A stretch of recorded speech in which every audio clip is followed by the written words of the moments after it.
কি ভয়ঙ্কর মায়া তোর। লিখেছেন আরিফা তাসনিম তামু। পর্ব সংখ্যা ২। পুরো শহরে মিসিং পোস্টার লাগিয়ে ১০টা থানার পুলিশ এক করে সোশ্যাল মিডিয়া থেকে শুরু করে এমন কোনো পদ্ধতি বাদ রাখেনি আদ্র আহিকে খোঁজার জন্য। পোস্টার এটাও লিখে দিচ্ছে যে সন্ধান দিতে পারবে তাকে মোটা অঙ্কের টাকা দিয়ে পুরস্কৃত করা হবে। কেটে গেছে ২টো দিন। ২ দিনের আকাশ পাতাল এক করে ফেলেছে আদ্র। ঢাকা শহরে এমন কোনো অলিগলি নেই যে আহিকে খোঁজেনি। আদ্র নিজেকে সেইভাবেই প্রতিষ্ঠিত করে এসেছে যেভাবে প্রতিষ্ঠিত হলে সে তার ছোট ফুলের কোটি টাকার স্বপ্নও পূরণ করতে পারবে। অবাক করা বিষয় হচ্ছে মিসিং পোস্টারে আহির ছোটবেলার ছবি লাগিয়েছিল, আর রাতারাতি পুরো শহরে সব পোস্টার উধাও হয়ে গেছে। এতে আদ্র একটু নয়, অনেক বেশি অবাক হয়েছে। তবে সে ভালো করেই বুঝলো কেউ তো যে যাচ্ছে না কেউ তো যে চাচ্ছে না আদ্র তার ছোট ফুলকে খুঁজে পাক। কে সে? পরিবারের কেউ নাকি বাইরের কেউ?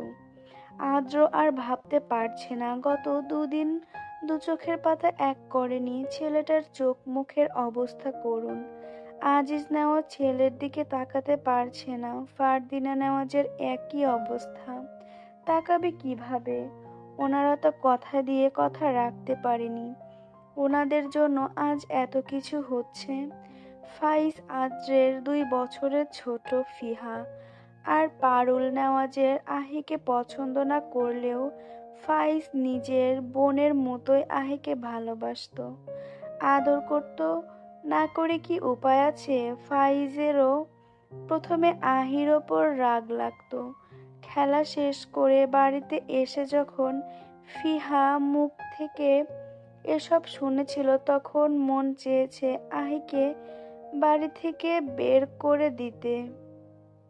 কোথা থেকে উঠে এসেছে তাদের বাবার ভালোবাসার ভাগ নিতে।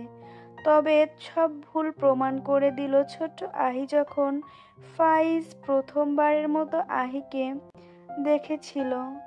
তখন সে নিজেই অবাক হয়েছে, এই পুতুলের মতো দেখতে মেয়েটা তার বোন।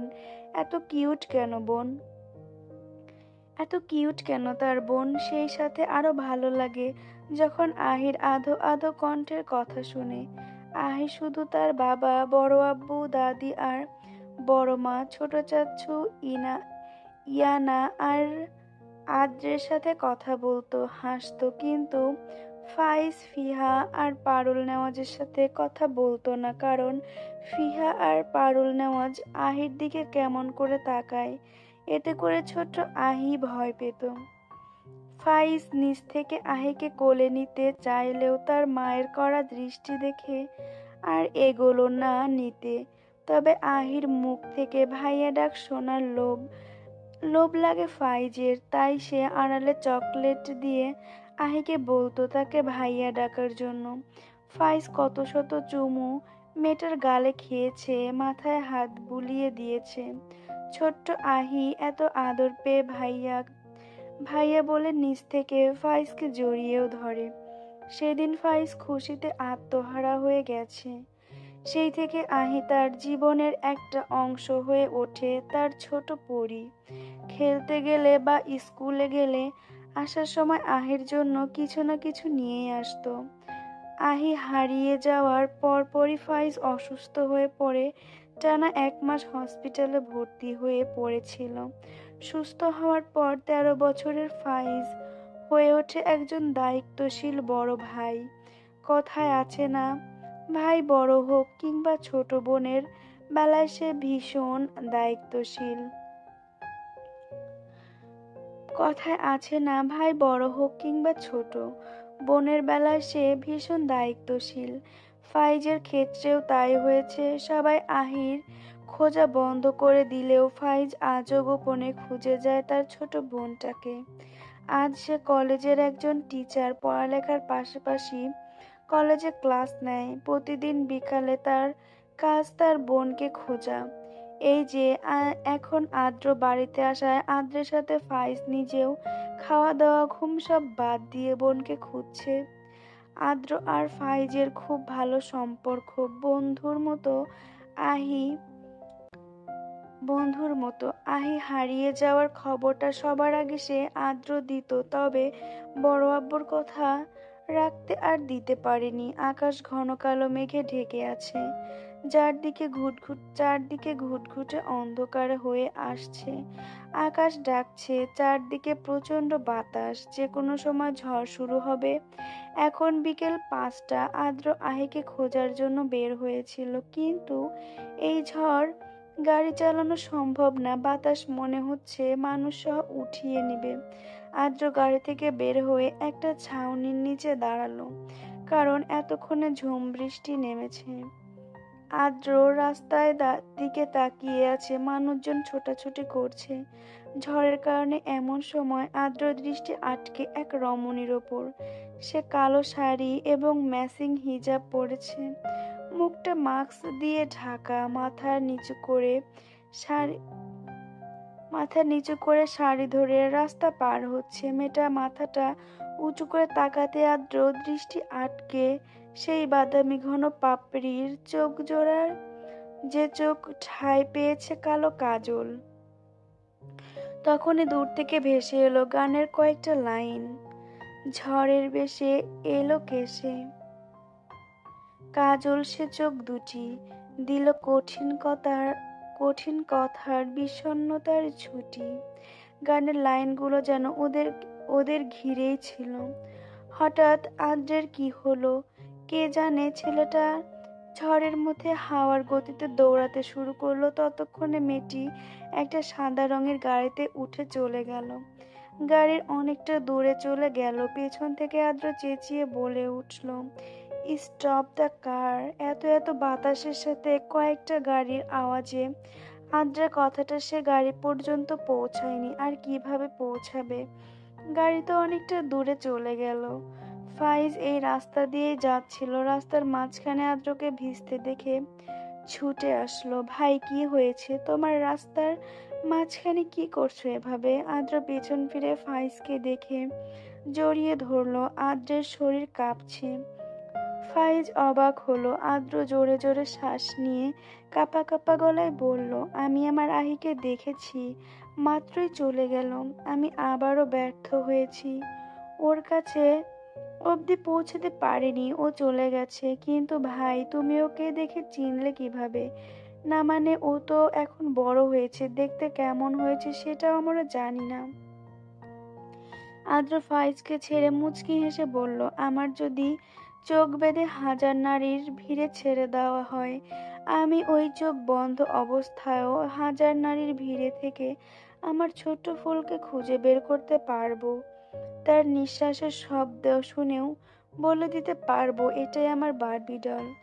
ভাইয়ের কথায় ফাইজ হাসলো। ইস, তার ছোট পরীটা যদি জানতে পারতো তার আদ্র ভাই তাকে কতটা ভালোবাসে, নিজেকে কতটাই নাই ভাগ্যবতী মনে করত। আদ্র এই উন্মাদের মতো ভালোবাসা শিখেছে তার ছোট চাচুর কাছ থেকে। নেওয়াজ বাড়ির ছোট ছেলে তাহমিদ নেওয়াজ, মানে আদ্রের ছোট চাচু, যিনি এখন পেশায় একজন ডাক্তার। যুবক বয়সে তিনিও এক রমণীর প্রেমে পড়েন, তবে ভাগ্যে উনাদের আলাদা করে দেয়। তাতে কি আজ পর্যন্ত তাহমিদ নেওয়াজ বিয়ে করেনি। আজও সেই রমণীকে মনে গেঁথে রেখেছে, আজও ভালোবেসে যান। আর চাচ্চুর সবকিছু আদ্রের জানা। আদ্র তার চাচ্চুর থেকে ভালোবাসার এই শক্তিটা পেয়েছে। নিজের সবটা দিয়ে সে আহিকে ভালোবাসে। ফাইজ লেখাপড়ার কারণে কয়েক মাসের জন্য দেশের বাহিরে গিয়েছে। যেহেতু সে টিচার, তার দায়িত্বটা তো কাউকে না কাউকে দিয়ে যেতেই হয়। হুট করেই বিদেশ যাওয়ার কথা ওঠে। দায়িত্বটা দেওয়ার মতো মানুষ খোঁজার সময়ও তার কাছে ছিল না। তারপর তার আদ্রের কথা মনে পড়ে। অনেক রিকোয়েস্ট করে আদ্রকে রাজি করায়। এমনিতেও আদ্রকে ওর বাবা বন্ধু ওনাদের ভার্সিটির ইংলিশ লেকচারার হিসেবে জয়েন করতে বলেছে বারবার। আদ্রের মতো একজন টিচার ওনাদের ভার্সিটিতে থাকলে ওনাদের জন্যই ভালো। তবে আদ্র ভেবে জানাবে বলেছে। সে চাচ্ছে নিজের বিজনেস চালু করতে, পারিবারিক ব্যবসা বাপ চাচারা দেখবে। আদ্র ভাইয়ের কথা ফেলতে পারেনি। ফাইজ যে বাইরের দেশে গিয়েছে, যে আজকে 3 দিন হতে চলল। আদ্র আজ থেকেই কলেজে ক্লাস নিতে যাবে। ওয়াশরুম থেকে শাওয়ার নিয়ে বের হলো আদ্র। তারপর রেডি হতে লাগলো। কালো ব্লেজার আর হোয়াইট শার্ট ইন করে পরেছে। গলায় চিকন সিলভার রঙের চেইন ওর সব সময় থাকে, যেটাতে এ লেখা আছে। গলার শার্টের বোতাম দুটা খোলা, চেইনটা দেখা যাচ্ছে। হাতের কালো ঘড়ি, চুলগুলা সুন্দর মতো সেট করা, ফর্সা শরীরের কালো রংটা মারাত্মক লাগছে। রেডি হতে হতে আদ্রের চোখ যায় চেইনটার দিকে। হাতে নিয়ে মুচকি হেসে ওটাতে ঠোঁট ছোঁয়। এই অক্ষরটা আদ্র নিজের নাম মনে করে দেয় নাই, দিয়েছে আহির নাম মনে করে। আদ্রের একটা কথা মনে পড়ে যায়। আহির নাম যখন শুনেছে তখন আদ্রের কি যায় মেজাজ খারাপ হয়েছে। পুরো বাড়ি চেঁচামেচি করে মাথায় তুলে ফেলেছে। কেন তার বারবি ডলের নাম তার সাথে মিলিয়ে রাখেনি, সে কিছুতেই মানবে না। তার বারবি ডলের নাম তার সাথে মিলিয়ে রাখতেই হবে। অতঃপর সবাই হার মেনে আদ্রের জিদের কাছে আদ্র তার সাথে মিলিয়ে নাম রাখে। ফারিহা ফারিহা নেওয়াজ আহিয়া। তবে ছোট করে সবাই আহি ডাকে। অনেক বড় অনুষ্ঠান করে আহির নাম রাখা হয়। পুরোনো দিনের কথাগুলো মনে করে আদ্রের বুক ভারী হয়ে আসে। পরক্ষণেই ঠোঁটের হাসি টেনে বিড়বিড় করে বলে, কি সাংঘাতিক তুই পিচ্চি! তোর মতো পিচ্চের কাছে শক্তপোক্ত আমিটা বারবার হেরে যাই, আর তুই জিতে যাস। এত এত মেয়ের ভেতর আমার চোখ একটা পিচ্চির ওপর গিয়েই পড়েছে। মানুষ শুনলে হাসবে, তবে তাতে আমার কিছু যায় আসে না। আমি তো আমার পিচ্চিকে অনেক ভালোবাসি। এটুকু বলে আদ্র থামে। মুখের হাসি বিলীন করে ভেজা গলায় বলল, তুই নেই ভাবলেই কলিজা কেঁপে ওঠে আমার। বুকটা শূন্য শূন্য লাগে। কবে এসে এই বুকটার শূন্যতা দূর করে এই আমিটাকে পরিপূর্ণ করবি বারবি ডল? দীর্ঘশ্বাস ফেলে গাড়ির চাবি সহ মোবাইল নিয়ে রুম থেকে বের হলো। টেবিলে সবাই সকালের নাস্তা করতে বসেছে। এখনো কেউ খাওয়া শুরু করেনি। সবাই আদ্রের জন্য অপেক্ষা করছে। তখনই সিঁড়ি বেয়ে আদ্র নেমে আসে। সবাই তাকিয়ে আছে। মাশাআল্লাহ মাশাআল্লাহ বলছে মনে মনে। আতিয়া নেওয়াজ তো বা অনেকবার মনে মনে মাশাআল্লাহ বলেছে। এদিকে ফিহা হা করে চেয়ে আছে। তবে সেটা কারো চোখে না পড়লেও পারুল নেওয়াজের চোখে ঠিকই পড়েছে। মেয়ের মনের অবস্থা তিনি ঠিকই ধরতে পারলেন। আদ্র সোজা গিয়ে তার ছোট চাচ্চু তাহমিদ নেওয়াজের পাশে বসলো। তিনি হেসে বললেন, মাশাআল্লাহ, আমার আদ্রকে পুরো নায়কের মতোই লাগছে। ওনার কথায় আদ্র হেসে বলল, আমার থেকে তোমাকে বেশি নায়কের মতো লাগে। বয়স তো কম হয় নাই, এখনো হ্যান্ডসাম আর ইয়াং। মেয়েরা এখনো তোমার পিছে লাইন মেরে থাকে। তোমার সাথে বের হলে সবাই আমাকে রেখে তোমাকেই দেখবে। আদ্রের কথা উনি শব্দ করে হেসে দিলেন। আদ্র মিথ্যা তো বলেনি, সত্যি বয়সের তুলনায় ওনার সৌন্দর্যের পরিমাণ একটুও কমেনি। হসপিটালে কত মেয়ে লাইন ধরে থাকে ওনাকে দেখার জন্য, কিন্তু ওনার এসবে কিছু যায় আসে না। উনি যুবক বয়সে একজনকে মন দিয়েছে। সে একজনকে না পেয়ে এখনো সিঙ্গেল আছে, আজও বিয়ে করেনি। খানবাড়িতে সকাল সকাল প্রতিদিনের মতো চলছে যুদ্ধ। এ আর নতুন কি? শুধু শুক্রবার ছাড়া বাকি দিনগুলোতে এসবই চলে। রোদ এটা যুদ্ধ মনে করে না, সে এটাকে নাটক মনে করে। নাটকের একটা নামও দিয়েছে, পারবো না আমি ছাড়তে তোকে ঘুম। সেখানে নায়ক বিছানা আর নায়িকা রোদ, আর ভিলেন রোদের হিটলার মা। আজ আর উনি চেঁচামেচি করে নিজের শক্তি শেষ করেনি, গিয়ে একেবারে মুখের ওপর পানি ঢেলে দিয়েছে। সাথে সাথেই রোদ হুমড়ি খেয়ে ধরফরিয়ে উঠে গেল। কিছু বলতে নিবে রাইসা বেগম রাইসা বেগমকে এক হাতে খুন্তি অন্য হাতে পানির গ্লাস নিয়ে দাঁড়িয়ে থাকতে দেখে বুঝতে আর বাকি নাই কাজটা তার হিচলার মাই করেছে। মিকি হেসে বলল, গুড মর্নিং আম্মু। রাখ তোর গুড মর্নিং, তাড়াতাড়ি ফ্রেশ হয়ে রেডি হ, খেতে আয়, না হলে খুন্তির বাড়ি একটাও মাটিতে পড়বে না। রাইসা বেগমের ঝাঁঝালো কণ্ঠে রোদ তাড়াতাড়ি উঠে ওয়াশরুমের দিকে যেতে যেতে চেঁচিয়ে গান গাইতে শুরু করলো, পারবো না আমি ছাড়তে তোকে ঘুম, পারবো না আমি ভুলতে তোকে ঘুম, কিন্তু কিছু যে করার নেই, পিছে যে আমার হিচলার মা দাঁড়িয়ে আছে, তাও আবার খুন্তি হাতে। গান শুনে হাসবে না এরকম উগান্ডা মার্কা গান। রোদ ওয়াশরুম ঢুকতেই রৌদ্র রুমে ঢুকলো। রোদের গান সে শুনেছে। হাসতে হাসতে মায়ের দিকে চেয়ে জিজ্ঞেস করলো, কি আম্মু, গান পছন্দ হয়েছে? না হলে বলো, আরো একটা গাইতে বলি। তোমার মেয়ে কিন্তু সুন্দর গান গাইতে পারে।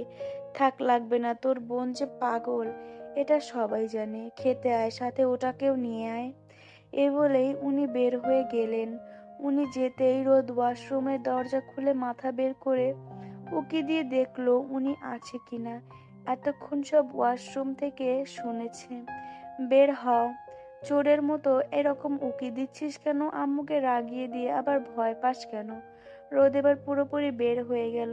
আমি কি ভয় পাই নাকি? এমনি দেখছিলাম।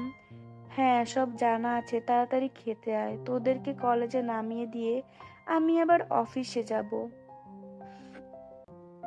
খাওয়া দাওয়া শেষে রোদ আর সাইফাকে নিয়ে রৌদ্র বের হয়ে গেল। ওদেরকে কলেজের গেটের সামনে নামিয়ে দিয়ে নিজের কাজে চলে গেল। রোদ আর সাইফা গেট দিয়ে ঢুকতেই তিহা আর তিহান দৌড়ে এলো। ওরা দুজন যমজ ভাই বোন। এত দেরি করলি কেন? তিহার কথায় সাইফা বলল, আরে আর বলিস না, রোদ ঘুম থেকে উঠতে চায় না। তোরা তো জানিস ও কি পরিমাণ ঘুম পাগল।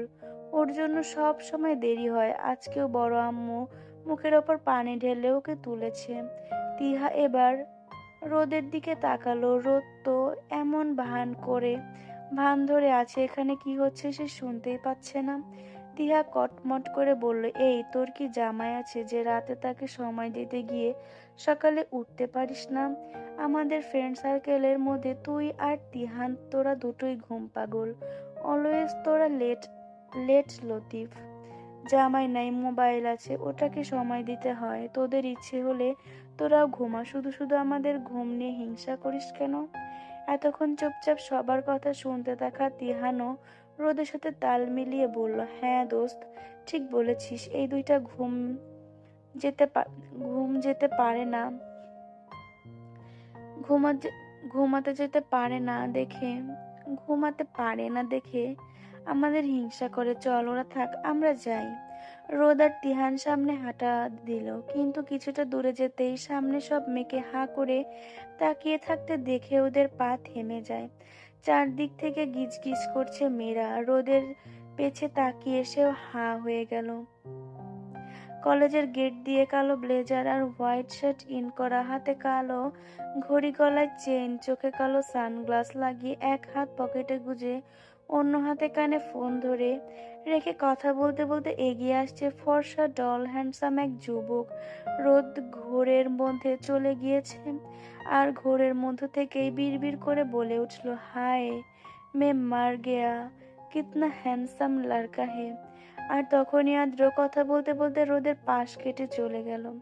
রোদ চোখ বুঝে উল্টো উল্টো ঘুরে গেল। হঠাৎ আদ্র হার্টবিট দ্রুত গতিতে চলতে শুরু করলো। ওর মনে হলো তার আশেপাশেই তার বারবি ডল আছে। আদ্র সানগ্লাসের আড়ালে আর চোখে একটু দেখে নিল। নিজের মনের ভুল ভেবে আবারও হাঁটা দিল। চোখ খুলে রোদ আশপাশ তাকালো। যে যেখানে আছে সেখান থেকে হাঁ করে আদ্রের দিকে চেয়ে আছে, তবে আদ্র ভুলেও কোনো দিকে তাকাচ্ছে না। কথা বলতে বলতে অফিস রুমের দিকে যাচ্ছে। রোদ আবারও বিড়বিড় করে নিজেকে গালি দিতে দিতে বলল, আস্তাগফিরুল্লাহ, তওবা তওবা। রোদ, তোর না মনের মানুষ আছে, তারপরও অন্য কারোর দিকে এভাবে তাকাচ্ছিস? মাপ চা আল্লাহর কাছে। 3টা ক্লাস শেষ, এখন ইংরেজি ক্লাস, কিন্তু স্যার নেই, তাই সবাই চেঁচামেচি করছে। এরই মধ্যে প্রিন্সিপাল স্যার সহ এক সুদর্শন যুবক ঢুকলো। যুবকটিকে দেখেই চারপাশ চাপা ফিসফিস শুরু হয়ে গেছে। এদিকে পেছনে বসে এখনো ঝগড়া করে চলছে তিহান আর সাইফা। রোদ আর তিহা সামলাতেই পারছে না, ক্লাসে যে স্যার এসেছে সে খেয়ালও নেই তাদের। হঠাৎ সবাইকে দাঁড়িয়ে সালাম দিতে দেখে তাড়াহুড়ো করে ওরাও দাঁড়ালো। প্রিন্সিপাল স্যার সবাইকে বসতে বলল, তারপর আদ্রকে সবার সাথে পরিচয় করিয়ে দিতে লাগলো। উনি মিস্টার ফাইজান নেওয়াজ আদ্র, অ্যান্ড তোমাদের ইংলিশ টিচার শিশির নেওয়াজ, ফাইজ স্যারের বড় ভাই। তোমরা নিশ্চয়ই ইতিমধ্যে জেনেছো যে ফাইজ স্যার পড়ালেখার কারণে দেশের বাইরে গিয়েছে কয়েক মাসের জন্য, আর ওনার দায়িত্বটা ওনার বড় ভাইকে দিয়ে গেছে। তাই মিস্টার আদ্র এখানে গেস্ট টিচার হিসেবে জয়েন করেছে। উনি কিন্তু বিদেশ থেকে পড়ালেখা করে এসেছে। ওনার মতো একজন মানুষ আমাদের এখানে জয়েন করেছে, তার জন্য আমরা অনেক খুশি। উনি আজকে থেকে ক্লাস নিবে তোমাদের। একথা শোনা মাত্রই ক্লাসের চারপাশে কেমন শোরগোল শুরু হয়ে গেছে। মেয়েরা তো আদ্রকে সুন্দর, হ্যান্ডসাম, সুদর্শন বলতে বলতে মুখে ফেনা তুলে ফেলেছে। এদিকে রোদ এসব দেখে বেজায় গরম হয়ে যাচ্ছে। এরা কি জীবনে ছেলে দেখেনি? এর মধ্যে তিহাও ফিসফিস করে বলে উঠল, স্যারটা আসলেই হ্যান্ডসাম, সুদর্শন, আমি তো পুরো ফিদা হয়ে গেছি। ফাইজ স্যারের চেয়েও বেশি সুদর্শন। অবশ্য দুই ভাই কারো থেকে কেউ কোনো অংশে কম না। তিহার সাথে সাইফাও তাল মিলিয়ে বলল, হ্যাঁ ঠিক বলেছিস, কোনটাকে ফেলে কোনোটাকেই ফেলে দেওয়ার মতো না। আমি তো ওনাদের দুই ভাইয়ের ওপর ফিদা হয়ে গেছি। ওদের কথা শুনে রোদ আদ্রের দিকে ভালো করে তাকালো, কি আছে এই ছেলের মধ্যে, সেও দেখবে। আদ্র তখন প্রিন্সিপালের সাথে কথা বলায় ব্যস্ত। রোদ আদ্রের ওপর থেকে নিচ পর্যন্ত স্ক্যান করতে করতে চোখ যায় আদ্রের থুতনিতে থাকা সেই তিলটার দিকে। কিছুক্ষণ আদ্রের তিলটার দিকে চেয়ে মনে মনে বলল, লোকটা আসলে সুদর্শন, তবে আমার প্রিয় মানুষটার সাথে একটা জিনিসের খুব মিল, সেটা হচ্ছে থুতনির তিলটা। তবে এই তিলটা লোকটার সৌন্দর্য আরো দ্বিগুণ করে দিল না। ফর্সা থুতনিতে বেশ ফুটে উঠেছে তিলটা। উফ, এসব ভাবতে ভাবতে মনে মনে আবারও তওবা করলো, কি সব ভাবছে সে। ছি। এরই মধ্যে প্রিন্সিপাল স্যার বের হয়ে যায়। আদ্র সবার দৃষ্টি আকর্ষণ করতে গম্ভীর কণ্ঠে বলল, hello everyone, look at me. সবাই তাকালো আদ্রের দিকে। রোদন নড়ে চড়ে বসলো। আমার পরিচয় তো তোমরা জেনেছো, বাকি রইল তোমাদেরটা, সেটা আস্তে আস্তে হয়ে যাবে। এবার পড়ার বিষয়ে যাওয়া যাক। সবাই সায় দিতে আদ্র লেকচার দিতে শুরু করলো। রোদ একটা জিনিস ভালো করে খেয়াল করেছে, আসার পর থেকে আদ্র কোনো মেয়ে স্টুডেন্টের দিকে তেমন তাকাচ্ছে না। চোখ নামিয়ে নামিয়ে কথা বলে, যে বা ছেলের দিকে চেয়ে তিহার কানে ফিসফিস করে বলল, আচ্ছা তুই কি একটা জিনিস খেয়াল করেছিস তিহু, এই ছাড় মেয়েদের দিকে তাকাচ্ছে না। তিহাও রোদের মতো ফিসফিস করে বলল, হ্যাঁ রে, আমিও সেটা খেয়াল করেছি। স্যার মনে হয় মেয়েদের সম্মান করে, এই জন্য। হতে পারে, আবার নাও হতে পারে। রোদের কথায় তিহা চোখ ছোট ছোট করে বলল, না হতে পারে মানে? মানে হচ্ছে খুবই সিম্পল, এত হ্যান্ডসাম ছেলের গার্লফ্রেন্ড থাকবে না, এটা হতে পারে না। হয়তো এক নারীতে আসক্ত, এই জন্য। তাও ঠিক। এরই মধ্যে আদ্র লেকচার দেওয়া শেষ। পেছন থেকে কথার আওয়াজ অনুসরণ করে তাকাতেই থমকে যায়। সাদা কলেজ ড্রেস, তার ওপর সাদা অ্যাপ্রন, সাথে মাথায় সাদা হিজাব, মাস্কের ভেতরে সেই বাদামি চোখগুলা, যা দেখার পর তাকে থমকে যেতে বাধ্য করেছে। আর এইদিকে আদ্রের এই চাহনি দেখে রোদ এলোমেলো দৃষ্টি ফেলছে, শ্বাস বন্ধ করে রেখেছে। এই বুঝি আদ্র দিল ধমক। সে ভেবেছে সে যে কথা বলেছে এটা আদ্র শুনে নিয়েছে। প্রথম দিন আসতে না আসতেই রোদ ধমক খাবে, এটা তার মান সম্মানের ব্যাপার। ঘন্টার পড়াতেই আদ্রের ভাবনা ভাঙে।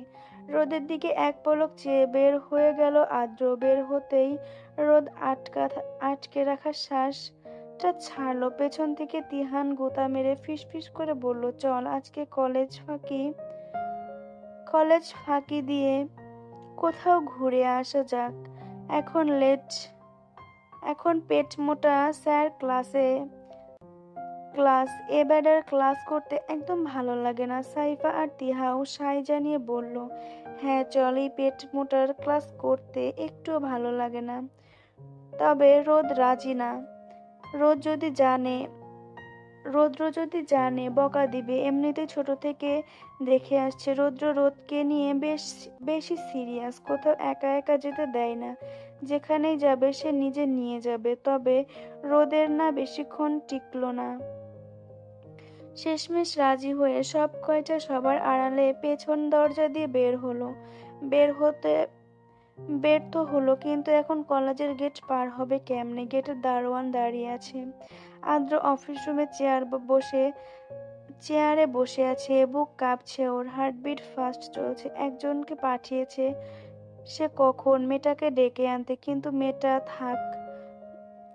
থাক দূরে, সেও আসছে না। আদ্র মোবাইলের ওয়ালপেপারে দেওয়া ছোট আহির হাসি দেওয়া পিকটার দিকে কিছুক্ষণ চেয়ে দীর্ঘশ্বাস ফেলে বিড়বিড় করে বলল, তোর কথা ভাবলে আমার বুকটা ক্ষতবিক্ষত হয়ে যায়। আমার কথা কি তোর একবারও মনে পড়ে না অবুঝ পাখি? এরই মধ্যে কেউ বলে উঠল, আসতে পারি। আদ্র আসার অনুমতি দিতেই লোকটা এসে জানায় মেয়েটা আর ওর বন্ধুরা কেউই ক্লাসে নেই, এমনকি ওদের ব্যাগও নেই। আদ্রের আর বুঝতে বাকি নাই এরা কলেজ ফাঁকি দিয়েছে। চার শয়তান বুদ্ধি খাটাচ্ছে কিভাবে বের হবে। হঠাৎ রোদের চোখ যায় দেয়ালের সাথে একটা চিকন গাছ আছে, এটা ধরে দেওয়াল টপকে যেতে পারবে। পেয়ে গেছি রাস্তা, আয় আমার সাথে। রোদের কথায় সবার মুখে খুশি ঝকঝক করে উঠল। দেরি না করে সবগুলো একে একে ছুটল রোদের পেছনে। এইদিকে আদ্র এক সেকেন্ডও দেরি না করে বাইরে ছুটল। এই মেয়ের পরিচয় তাকে জানতে হবে। বেশি দূর যেতে পারেনি ওরা, এটা শিওর। একে একে দেওয়ালটা টপকে নামছে। এখন যেহেতু দুপুর, তাই রাস্তাঘাটে তেমন মানুষ নেই, আর ক্লাস টাইম থাকায় কোনো ছাত্রছাত্রী বা টিচারও বাইরে নেই। তাই তো এই চার বিচ্ছু পাগলা কারবার কেউ দেখতে পারছে না। সবাই এপাশে চলে এসেছে। এবার রোদের পালা। রোদ দেয়ালের ওপর দাঁড়িয়ে যেই না এপাশে লাফ দিতে যাবে, এমন সময় আদ্র গেট দিয়ে বের হয়ে বাম পাশে তাকাতেই তার চক্ষু কপালে উঠে গেল। সে দ্রুত পায়ে এগিয়ে যেতে লাগলো। সে যাওয়ার আগেই রোদ লাফ দিয়ে নেমে গেল। যেই না চারজন দৌড় দিতে লাগবে, অমনি পেছন থেকে কারো গম্ভীর কণ্ঠে শুনে পা থেমে যায় সবার। তোমরা এখন পড়ালেখা বাদ দিয়ে এসব করছো, তাহলে ভবিষ্যতে কি করবে? সবাই পেছন ফিরতে আদ্রকে দেখে শুকনো ঢোক গেলে। তবে রোদের মুখ থেমে নেই। সে বিড়বিড় করে বলে উঠল, ভবিষ্যতে যেহেতু বিয়েই করব, প্যারা নেই, চিল। আকাশের রং নীল। বিয়ের পর মার্কেট করবো আমি ভবিষ্যতে যেহেতু বিয়েই করব, প্যারা নেই, চিল। আকাশের রং নীল। বিয়ের পর মার্কেট করবো আমি, জামাই দিবে বিল। বিল যদি না দেয় জামাই খাবে কিল। এতটাই বিড়বিড় করে কথাটা বলছে যে উপস্থিত সবাই শুনতে পেয়েছে। আদ্র তো ভ্রু কুঁচকে কিছুক্ষণ চেয়ে থেকে হঠাৎ কাশতে শুরু করলো। কাশির শব্দে রোদ আদ্রর দিকে তাকালো, যে এখন তার দিকে চেয়ে কাশতে কাশতে মরে যাচ্ছে। রোদ বাকিদের দিকে তাকালো, যারা এখন খেয়ে ফেলা দৃষ্টিতে তার দিকে চেয়ে আছে। রোদের আর বুঝতে বাকি নেই তার কথা সবাই শুনেছে, এমনকি আদ্র কোনো রকমের কাশি থামিয়ে রোদের দিকে চেয়ে বলল, তুমি এখনই অফিস রুমে আসো ফার্স্ট। এই বলে সে গড়গড় করে হেঁটে চলে গেল, আর পেছনে ফেলে গেল চারটা ভীতু মুখ। রোদ রোদ রে, স্যার তোকে কেন অফিসে যেতে বলেছে? নাকি বাড়িতে কল দিবে? কল দিলে আম্মু আমার পিঠটা রাখবে না, আলু ভর্তা করে দেবে। সাইফার কথায় রোদ বিরক্তি কণ্ঠে বলল, তোকে একা খালি আলু ভর্তা করবে? আমাকে কি ফুল ভেবে সাজিয়ে রাখবে? ফাজিল মেয়ে, আমার হিটলার মায়ের খুন্তির বাড়ি গুলা কি তুই খাবি? রোদের কথায় সাইফা চুপসে যায়। তোদের তো তাও বাড়িতে রাখবে, আমাকে আর তিহানকে নিশ্চয়ই বাড়ি থেকে বের করেই দিবে। তিহার কথায় সাইফা ফুঁসে উঠল, তোর অকর্মার ঢেকি ভাইটাকে বাড়িতে রেখে কি করবে? শুধু শুধু চাল নষ্ট হবে। এর জন্য এই বিপদে পড়লাম। না তো এই বুদ্ধি দিত, না তো আমরা ক্লাস থেকে বের হতাম। এতক্ষণ চুপচাপ থাকা তিহান সাইফার কথায় ওর মাথায় গাঁটটা দিয়ে বলল, এই শাকচুন্নি, তোকে আমি একবারও আসতে বলেছি? নাচতে নাচতে বিনা দাওয়াতে আমাদের পিছে পিছে এসেছিস কেন? আবার নেকা ঢং দেখাস। তিহা রোদকে ইশারা দিয়ে বোঝালো, এই দুটাকে থামাতে না হলে দেখা যাবে এখানে ছোটখাটো যুদ্ধ হয়ে গেছে। চুপ থাক, একটা আর একবার কথা বলবি, খবর আছে। বকবক না করে উপায় বের কর, কিভাবে বিপদ থেকে বাঁচা যায়। রোদের কথায় তিহান মেয়েদের মতো করে সাইফাকে ভেঙচি কাটলো। তা দেখে সাইফাও একই কাজ করলো। বেশ কিছুক্ষণ ভাবাভাবির পর রোদ আইডিয়া বলে চেঁচিয়ে উঠল। সবাই ওর দিকে তাকালো। তিহা বলল, কি, তাড়াতাড়ি বল। রোদ ভাব নিয়ে হাঁটতে হাঁটতে বলল, চুপচাপ দেখতে থাক, কিভাবে সব এক চুটকিতে ঠিক করে দিই। তোরা এখানে থাক, আমি আসছি। কেউ আর কিছু বলতে পারলো না। রোদ চলে গেল। অনেকক্ষণ ধরে আদ্র রোদের জন্য অপেক্ষা করছে, অথচ এই মেয়ের আসার নামগন্ধও নেই। এইদিকে আর্যের যেন ধৈর্যের কুলাচ্ছে না। এতটা অধৈর্য সে কবে হলো? এই প্রশ্নটা মনে ঘুরপাক খেতে আদ্র বিড়বিড় করে বলল, প্রসঙ্গ যদি হয় আমার বারবি ডলকে নিয়ে, তাহলে বরাবরই আমি ধৈর্যহীন ব্যক্তি। আদ্রের বিড়বিড়ানির মধ্যেই রোদের কণ্ঠ ভেসে এলো, মেয়ে কামিন স্যার। আদ্র শান্ত হয়ে বসে বলল, ইয়েস কামিন। অনুমতি পেয়ে রোদ আস্তে আস্তে ভেতরে ঢুকলো। আদ্র ছাড়া কেউ নেই এখানে। আর রোদ গিয়ে আদ্রের সামনে দাঁড়ালো। আদ্র তীক্ষ্ণ দৃষ্টিতে রোদের ওপর নিচ পরখ করছে। আদ্রের এমন চাহনিতে রোদ অস্বস্তিতে পড়ে গেল। আমতা আমতা করে বলল, স্যার, আপনি আমাকে ডেকেছিলেন? আদ্রের দৃষ্টিতে এক চুলও নড়চড় হয় নাই। সেভাবেই বলল, তোমার নাম কি? রোদ। রোদ নামটা কেমন জানি শোনালো আদ্রের কাছে। নামটা শোনা মাত্রই ওর দৃষ্টি স্থির হলো রোদের চোখের দিক। পুরা নাম কি? এর আগে পিছে কি আর নাম নেই? জি স্যার, আছে, পুরা নাম অনিয়া খান রোদেলা। সবাই ছোট করে রোদ ডাকে। রোদের কথাটা যেন আদ্রের বিশ্বাস হয় নাই। সে আবার বলল, সত্যি এই নাম? জি স্যার, আপনার সাথে মিথ্যা কেন বলতে যাব? আপনার বিশ্বাস না হলে আমার ভর্তির সব কাগজপত্র দেখুন। আদ্র কিছু বলল না, কারণ সে আরো আগেই সব চেক করেছে। সবখানে অনিয়া খান রোদেলাই ছিল, তবে সে মনে করেছে অন্য কারো এগুলো।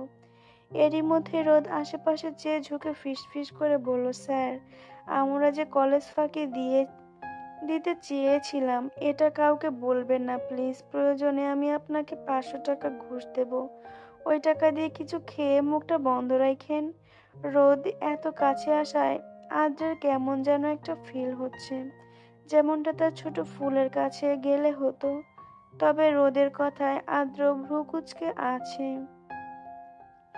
চোরের মায়ের বড় গলা, এই কথাটা তোমার সাথে বেশ মানিয়েছে। চুরি করতে গিয়ে ধরা খেয়ে ঘুষ দিয়ে মুখ বন্ধ করতে চাচ্ছ? আমাকে কি তোমার ঘুষখোর মনে হয় নাকি ফকির মনে হয়? আদ্রের কথায় রোদ থতমত খেয়ে যায়। আসলেই ওর কি মাথা গেছে? কাকে কি বলছে? এটা কি দারোয়ান চাচা নাকি? ঘুষ দিলে কাজ হয়ে যাবে।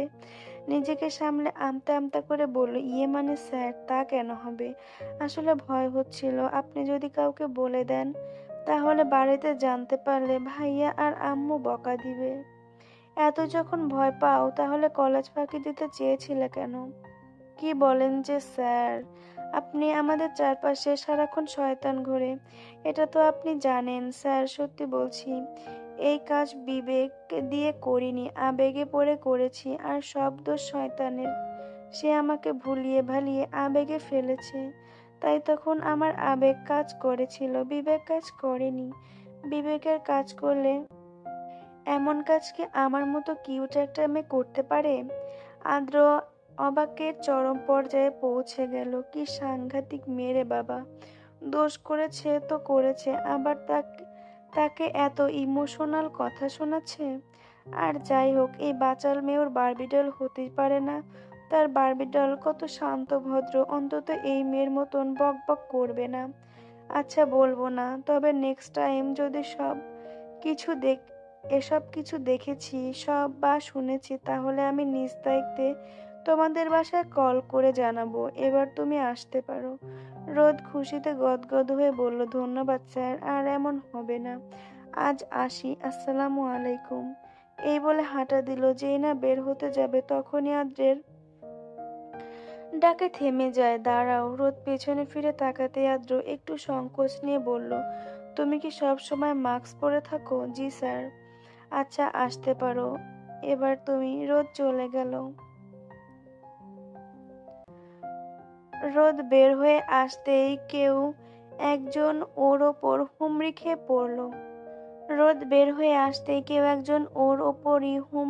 পড়ল। রোদ সহ দুইজন মাঠের ঘাসের ওপর পড়ল। কোন আবালের বাচ্চা, চোখে দেখছো না? আহ মাগো, কোমরটা আমার গেল। রোদের রোদের কথায় শ্রেয়া চেঁচিয়ে বলল, সারপ্রাইজ! পরিচিত কণ্ঠ কানে আসতেই তড়াক করে চোখ খুলল রোদ। শ্রেয়া ওর মুখের ওপর ঝুঁকে আছে, হাসি মুখে। আচ্ছা, সে কি স্বপ্ন দেখছে? শ্রেয়া এখানে কিভাবে আসবে? ওর বাড়ি তো চট্টগ্রাম। 2 বছর আগে অনলাইনে ওদের পরিচয় হয়, সেই থেকে বন্ধুত্ব। দুজন একই ক্লাসে, তবে সামনাসামনি দেখা হয়নি কখনো। রোদের ভাবনার মাঝেই শ্রেয়া রোদকে টেনে তুলল। আহম্মক রোদ বলে উঠল, আমি কি স্বপ্ন দেখছি? স্বপ্নে তুই আমাকে কিভাবে টেনে তুলছিস? রোদের কথায় শ্রেয়া মুচকি হেসে রোদের হাতে চিমটি দিল। আহ, এত জোরে কেউ চিমটি দেয়? এবার বল, স্বপ্ন না বাস্তব? তুই সত্যি এখানে? কিন্তু কিভাবে? আব্বু এখানে বিজনেস খুলেছে, তাই পরিবার সহ এখানে পরিবার এখন এখানে থাকবো। পরিবার সহ সবাই আমরা এখানে থাকবো। আমি এখানেই ভর্তি হয়েছি। তোকে না বলে সারপ্রাইজ দিলাম, কেমন লাগলো? রোদ খুশি হয়ে জড়িয়ে ধরলো। আমি সত্যিই সারপ্রাইজ হয়েছি রে, সেই সাথে অনেক খুশি। আর এইদিকে তিহান এতক্ষণ হাঁ করে এসব দেখছিল। তবে এবার শ্রেয়াকে ওরা চিনল। রোদ সব সময় ওর কথা বলে।